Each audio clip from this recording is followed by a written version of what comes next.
नमस्कार मित्रों। जिसका हम इंतज़ार कर रहे थे वो चीज़ें आ गई हैं। शिक्षा विभाग का गाइडलाइन आया है फिर से। जो पहला गाइडलाइन था उसको सुधारा गया है स्थानांतरण के लिए।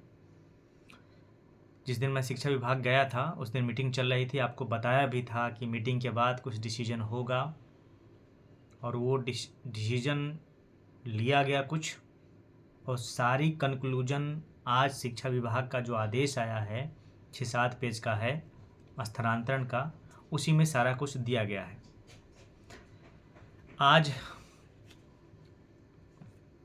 कल शिक्षा मंत्री ने भी बयान दिया कि अप्रैल में स्थानांतरण होगा। अब तक वो क्लियर नहीं कर रहे थे। कई बार उनके शब्दों में आपने सुना होगा कि सक्षमता जब 5 हो जाएंगे उसके बाद स्थानांतरण होगा, लेकिन कल पहली बार उन्होंने कहा है कि अप्रैल में स्थानांतरण होगा। अप्रैल में स्थानांतरण को लेकर के मैंने आपसे कई बार कहा पिछले 15 दिनों में कि अप्रैल में स्थानांतरण होगा, अप्रैल में स्थानांतरण होगा। हालांकि जो आंतरिक न्यूज़ मुझे थी कि 31 मार्च तक स्थानांतरण किया जाएगा और यही शेड्यूल जारी किया जाएगा, लेकिन शिक्षा विभाग को अभी भी लगता है कि कुछ लेट हो सकता है। बीच में कुछ अगर कोई काम आ गया शिक्षा विभाग को जिसके कारण ये प्रक्रिया लेट हो जाएगी, इसी के कारण उन्होंने शेड्यूल जारी नहीं किया है शिक्षा विभाग ने कि किस फेज का किस डेट तक कर लिया जाएगा। ये शेड्यूल जारी नहीं किया है। लेकिन जो 31 मार्च का आंतरिक न्यूज़ था मुझे, और मैंने आपको अप्रैल में कहा था, अप्रैल की बात आज कल शिक्षा विभाग के मंत्री ने भी एक्सेप्ट कर लिया है जब वो गोपालगंज में बयान दे रहे थे, जो आप लोग सुने भी होंगे। तो ये है अभी तक का कि अप्रैल तक स्थानांतरण हो जाएगा। उस 6 पेज में बहुत सारी चीज़ें हैं जिस पे हम थोड़ी देर बाद डिटेल में चर्चा करेंगे, और आप लोग वीडियो स्किप मत करिएगा। आज थोड़ा सा लंबा होने वाला है वीडियो। उस दिन मुझसे एक गलती हो गई थी क्योंकि मैं यूट्यूबर तो हूँ नहीं। वीडियो उल्टा लग गया था, कमेंट उल्टे आ रहे थे जो यूट्यूब लाइव किया था पिछले दिन।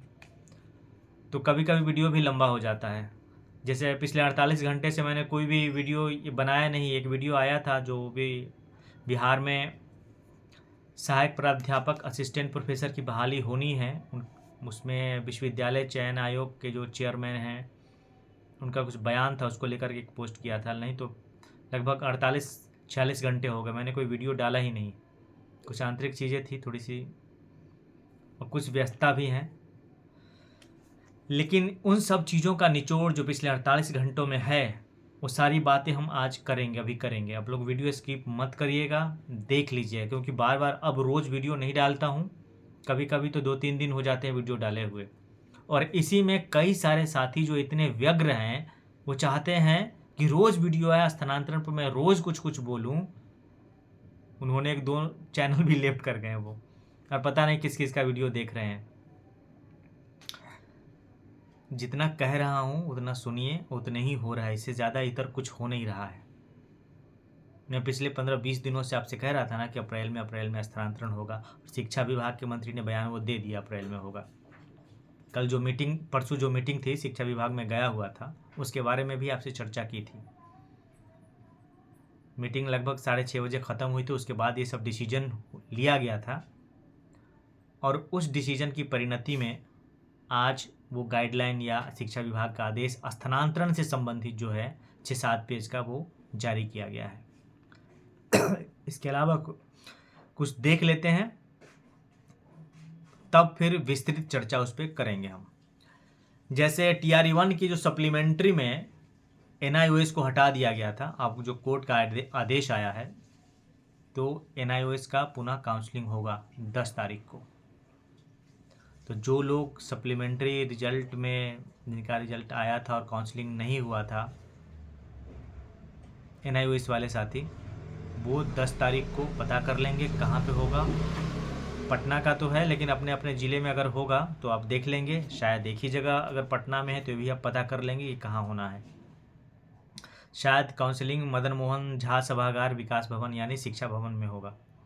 मदन मोहन झा सभागार बना हुआ है शिक्षा विभाग के अंदर, जो बेली रोड में है, सचिवालय के अंदर, उसमें होगा। मे भी पूरे बिहार का हो, आप लोग देख लीजिएगा कैसे है, पता कर लीजिएगा।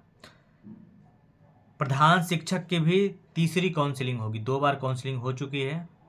जो कुछ लिटिगेशन वाले मामले थे जिनको सुधार करके लाने के लिए कहा गया था, उनका भी काउंसलिंग होगा 10 तारीख को ही।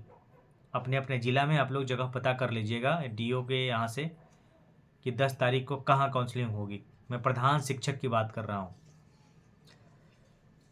रिक्ति मांगी गई है विद्यालयों से कि किस किस विद्यालय में कितनी सीटें हैं और विद्यालयों में रिक्तियों की गणना कैसे की जाएगी, इसका भी एक गाइडलाइन जारी किया गया था जो मैंने अपने फेसबुक पे शेयर किया था। Bihar teachers and education official, इस पे आप जाएंगे, सर्च करेंगे तो आपको एक पेज मिलेगा, या आप ASHOKEKRANTTI अशोक क्रांति, स्पेलिंग जो मैंने बोला वही है, ASHOKEKRANTTI सर्च करके फेसबुक पे पेज आप खोलेंगे तो मिल जाएगा। वहाँ पे सारा मैं जो नोटिस आता है, जो गाइडलाइन आता है, सब कुछ शेयर कर रहा हूँ। आप चाहें तो फॉलो कर सकते हैं, और मुझे लगता है कि करना भी चाहिए ताकि आपको नोटिस सारा कुछ मिलता रहे। पेमेंट के बारे में बात की गई है, तो पेमेंट संभवतः नेक्स्ट वीक में होगा। हालांकि नेक्स्ट वीक में मात्र 2 ही दिन सही से बैंक खुले हुए हैं, सोम और मंगल को। बुधवार 12 तारीख को शब बारात है, बंद है उस दिन। 13 तारीख थर्सडे एक दिन खुला हुआ है, 14 बंद है, 15 को सेकेंड सैटरडे का बंद है। तो 3 दिन है, उम्मीद है कि उसी 3 दिन में पेमेंट आएगा ज़्यादातर जिलों में। जिनका छूटा हुआ है उनका भी आएगा, अगर किसी कारणवश डिले हुआ तो कुछ समय लग सकता है। बहरहाल साथियों, जो गाइडलाइन आया है शिक्षा विभाग का, उसको थोड़ा सा हम देख लेते हैं। 4 चरण की जो बातें की गई थी पहले, 4 चरण इसमें भी रखा गया है, और जो पहला पुराना गाइडलाइन आया था उसको सुधारने की बात कही गई है।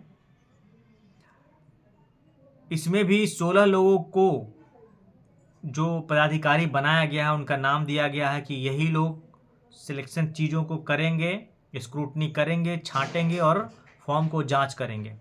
लेकिन बिंदुवार दिया गया है, कहा गया कि उक्त प्रविष्टि हेतु ई शिक्षा कोष पोर्टल पर टीचर मॉड्यूल अंतर्गत अपडेट सर्विस स्टेटस बटन को क्लिक करने के उपरांत जिलावार, प्रखंडवार, संकुलवार, विद्यालयवार कार्यरत शिक्षकों की सूची स्क्रीन पर प्रदर्शित होगी। तत्पश्चात जिला शिक्षा पदाधिकारी, जिला कार्यक्रम पदाधिकारी स्थापना द्वारा संबंधित शिक्षक के नाम के समक्ष अंकित, ये सारे जो बताए जा रहे हैं इसमें जो कि कैसे कैसे वो लोग सिलेक्शन करेंगे। मुख्य बिंदु ये है कि जिस जिस जिला में या जिस जिस प्रखंड में आपने अप्लाई किया है वो सारी चीज़ों को देखा जाएगा। अगर वहाँ पे सीटें खाली नहीं है तो आपका ट्रांसफ़र नहीं होगा। ये मुख्य बिंदु है इसमें। जो लिटिगेशन वाले जो मामले हैं, जो जैसा कि सरकार ने कहा, शिक्षा विभाग ने इसमें लिखा है कि विभागीय कार्रवाई चल रही हो आप पे, निलंबन का मामला हो आप पे, निगरानी की जांच चल रही हो, फर्जी नियुक्ति से संबंधित जांच चल रही हो, विविध आरोप हो, यानी कई सारे आरोप आप पे लगे हों और बिना सूचना के अनधिकृत रूप से अनुपस्थित हो, तो ऐसे लोगों का स्थानांतरण नहीं होगा। ऐसे लोगों को चिन्हित करके जिला शिक्षा पदाधिकारी या जिला स्थापना डीपीओ को डालना है पोर्टल पे। कैसे कैसे डालना है, क्या है, वो दिशा निर्देश इस पेज में दिया गया है। दिशा निर्देश आप लोग पढ़ लीजिएगा, क्योंकि मैं सब पूरा जब पढ़ूंगा तो वीडियो बहुत लंबा हो जाएगा, आप लोग बोर भी होने लगेंगे। इससे संबंधित कोई सवाल होंगे तो मेरे व्हाट्सएप पे आप मैसेज करिएगा, जिसको मैं वेरीफाई करूँगा, फिर आपको बताऊँगा कि क्या क्या हो सकती हैं चीज़ें। बहरहाल साथियों, ये पॉजिटिव चीज़ें हैं कि जिसका इंतज़ार था, कुछ कुछ चीज़ें आगे बढ़ रही है और स्थानांतरण होना है, भले ही टाइम लग रहा है। इसको लेकर के मैंने ये कभी नहीं कहा कि स्थानांतरण नहीं होगा। बार बार मैं आपसे कहा हूँ कि स्थानांतरण होगा, हर हाल में होगा। दिसंबर में ही कहा था, लेकिन डिले हुआ। शिक्षा विभाग की लेट लतीफ़ी और काम का बोझ भी कह सकते हैं। अभी इंटर का एग्ज़ाम चल रहा है, जिसमें सारे जिला शिक्षा पदाधिकारी की जो टीम है व्यस्त है। इसके बाद ही विस्तृत रूप से और सुचारू रूप से काम हो पाएगा। बहरहाल सबसे पहला काम तो जो 16 पदाधिकारियों को नियुक्त किया गया है फॉर्म का स्क्रूटनी करने के लिए, जो स्क्रूटनी भी ऑनलाइन ही होगा। ऑनलाइन कैसे करना है वो भी दिशा निर्देश है उसमें। तो ये लोग जब भेजेंगे जिला शिक्षा पदाधिकारी को, तब जाकर के ट्रांसफर की प्रक्रिया शुरू होगी। और सरकार ने डेट, ये शिक्षा विभाग ने डेट निर्धारित नहीं किया है, क्योंकि उनको लगता है कि शायद कुछ डेट आगे पीछे हो सकता है। कई बार डेट देने के बाद भी टाइम पे शिक्षा विभाग काम नहीं कर पाई है, इसलिए इस बार इसने डेट निर्धारित नहीं किया है। जनरली शिक्षा विभाग के मंत्री ने अप्रैल के बारे में कह दिया है। मैं भी संभावना जता रहा हूँ कि अप्रैल तक हो जाएगा, क्योंकि आंतरिक न्यूज़ जो है मेरे पास वो अप्रैल की ही बात है।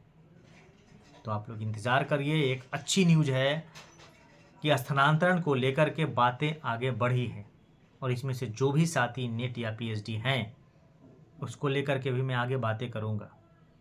आज विश्वविद्यालय चयन आयोग के जो चेयरमैन हैं उनका क्लिप उपलब्ध हुआ है, जो मैं आपके सामने डाला भी हूँ। आगे जो स्थानांतरण की चयन की प्रक्रिया होगी असिस्टेंट प्रोफेसर की, वो कैसे क्या है इसके बारे में भी बात हो रही है। उस पर एक दिन में विस्तृत वीडियो बनाऊंगा। आप लोग बने रहिए मेरे साथ। बाकी जो मुख्य बिंदु आते हैं, मुख्य मुद्दा आते हैं, एजुकेशन से जुड़ा हुआ, शिक्षा विभाग में बहाली से जुड़ा हुआ, सब पे बातें करेंगे धीरे धीरे। और हाँ, 2-4 दिनों के अंदर एचआरए को लेकर के, डीए को लेकर के, इंक्रीमेंट को लेकर के मैं 1-2 विधायक को लिखने वाला हूँ कि वो विधानसभा सत्र में सवाल उठाए। आप भी मैटर लिख लीजिएगा, उस मैटर को पता करिएगा जिसमें शिक्षा विभाग के मंत्री ने कहा था कि एचआरएमएस पे काम चल रहा है पिछले सत्र में। वो पेपर भी हो सकता है, तो मुझे भी भेजिएगा, और आप लोग भी वो पेपर अटैच करके अपने विधायक, मंत्री या जिनसे जान पहचान हो उनको दीजिएगा कि आज तक अपडेट ही हो रहा है। क्यों नहीं हुआ काम अब तक कंप्लीट एचआरएमएस का? क्यों नहीं दिया जा रहा है टीआरई 1, टीआरई 2 को इंक्रीमेंट? बढ़ा हुआ एचआरए, बढ़ा हुआ डीए, ये सवाल उठाएंगे आपके विधायक। आने वाले जो विधानसभा सत्र होंगे उसमें 28 से लेकर के 3 मार्च के बीच, तो ये काम मत भूलिएगा। मैं भी अपने स्तर से देख रहा हूँ, और वो पेज होगा तो आप मुझे मेरे व्हाट्सएप ग्रुप पे भेजिएगा। फिलहाल बातें होंगी, और बने रहिए। काम हो रहा है, होगा, इस पे भी मैं लग रहा हूँ। 2-4 दिनों में लेटर टाइप होगा, मैं भेजूंगा। मैं हो सकता है कि एसीएस महोदय को खुद मैं दूं एचआरएमएस को लेकर के कि कंप्लीट हुआ कि नहीं, हमारा इंक्रीमेंट टीए वगैरह को लेकर के। इसकी भी प्रक्रिया शुरू होगी बहुत जल्द। जो साथी नए जुड़ रहे हैं और पुराने हैं, बस बार बार मैं कहूँगा कि वीडियो को लाइक, सब्सक्राइब और शेयर करिए। थोड़ी सी ताकत मिलती है, एनर्जी मिलती है। बाकी काम तो कर ही रहा हूँ, जितना बनता है उतना। देख रहे हैं, समय निकाल करके काम कर रहा हूँ इतनी व्यस्तता के बाद। रूटीन बहुत हैट्रिक है। सुबह 7 बजे निकलना है, स्कूल जाना, शाम को 6:30 बजे आना, फिर लौट करके इसी में से न्यूज़ जुटाना, बात करना, इधर उधर सूचनाओं को एकत्रित करना और आप लोग को साझा करना। समय निकाल करके शिक्षा विभाग भी जाना, तो थोड़ा सा तो आप कोऑपरेट, सहयोग कर ही सकते हैं कि वीडियो को लाइक, सब्सक्राइब और शेयर करें, और जोड़िए लोगों को। जितने लोग जुड़ेंगे उतना ही अच्छा है। जो साथी नए जुड़ रहे हैं, मेरे मोबाइल पे और जो डॉक्यूमेंट भेजना है वो भी नोट करें। मेरे मोबाइल नंबर, व्हाट्सअप नंबर 9470255684, तो इस पर ज़रूर भेजें। कोई क्वेरी हो तो मैसेज करें, व्हाट्सअप करें। Thank you. मैं अशोक क्रांति।